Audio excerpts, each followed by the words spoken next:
BRS లో చీలికలు తెచ్చేందుకు కాంగ్రెస్ పార్టీ కుట్ర పన్నుతోందా? ఎమ్మెల్యేలు వచ్చినట్టే వచ్చి వెనుదిరిగేసరికి కొత్త కుట్రలకు హస్తం పార్టీ తెరతీస్తోందా? వివిధ సర్వేలలో తమ గ్రాఫ్ పడిపోయిందని తేలిపోయిందా? బీఆర్ఎస్ హవా పెరుగుతుంటే సహించలేక ఆ పార్టీలో ముసలం పెట్టాలని రేవంత్ యోచిస్తున్నారా? ఎన్నికలు అయిన ఏడాదిన్నరకే అధికార కాంగ్రెస్ బొక్కబోర్లా పడి చేసేది లేక ఇలాంటి కుయుక్తులకు ఎందుకు దిగుతోంది అనే చర్చ ఇప్పుడు తెలంగాణలో జరుగుతోంది.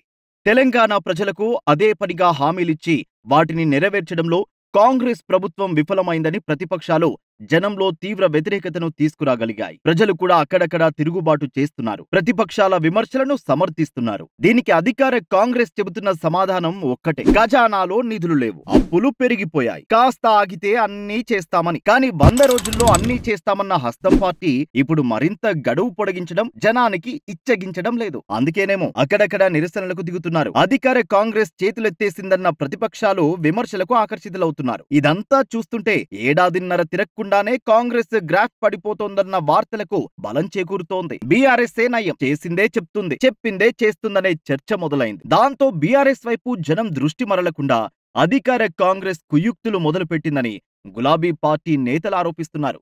మరోవైపు ఎల్కతుర్తి సభలో కేసీఆర్ ప్రసంగం జనంలోకి బాగా వెళ్లిందన్నది గులాబీ పార్టీ నేతల మాట. కాంగ్రెస్ సర్కార్ పతనానికి ఇది ఆరంభమంటూ బీఆర్ఎస్ నేతలు జనంలో ఒక వేవ్ సృష్టిస్తున్నారు.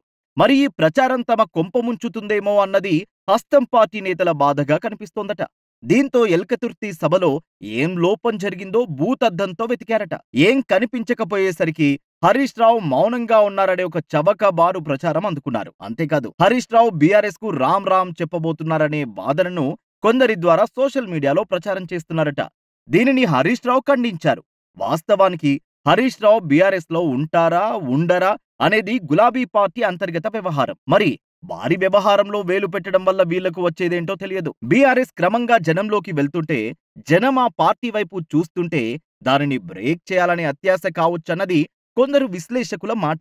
ఆ నావ మునిగిపోయేదని, ఆ పార్టీ చీలిపోయేదని, ఆ నేత పోతే అంతే అని ఇలా ఒక చవకబారు ప్రచారం సృష్టించడం గాక మరేంటని సోషల్ మీడియాలో ఇలా చేస్తున్న వారంతా కాంగ్రెస్ మద్దతుదారులేనని, అధికారంలో ఉన్న పార్టీకి ఇంతటి కుయుక్తులు అవసరమా అని కూడా ప్రశ్నిస్తున్నారు.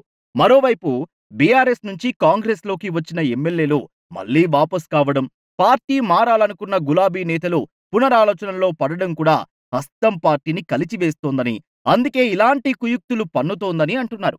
మొత్తం మీద కాంగ్రెస్ లో గుబులు, గులాబీ పార్టీలో జోరు కనిపిస్తున్న వేళ సోషల్ మీడియాలో ఇలాంటివి రావడం చూస్తుంటే ఇదంతా అధికార పార్టీ పన్నాగమే అనే విమర్శలు తలెత్తుతున్నాయి.